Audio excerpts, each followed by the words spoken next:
بسم اللہ الرحمن الرحیم۔ السلام علیکم ورحمۃ اللہ وبرکاتہ۔ جی ایچ اکیڈمی میں خوش آمدید۔ روزہ رکھنے کی نیت۔ وبصوم غد نویت من شہر رمضان۔ ترجمہ: میں نے رمضان کے کل کے روزے کی نیت کی۔ روزہ افطار کرتے وقت یہ دعا پڑھے: اللہم لک صمت وعلی رزقک افطرت۔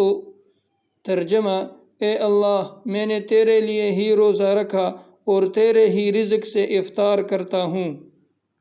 آئینہ میں چہرہ دیکھتے وقت یہ دعا پڑھے: اللہم انت حسنت خلقی فحسن خلقی۔ ترجمہ: اے اللہ، تو نے میری صورت اچھی بنائی، پس تو میرے اخلاق کو بھی اچھا بنا دے۔ دودھ پینے کے بعد یہ دعا پڑھے: اللہم بارک لنا فیہ وزدنا منہ۔ ترجمہ: اے اللہ، تو اس میں ہمیں برکت دے اور ہم کو زیادہ دے۔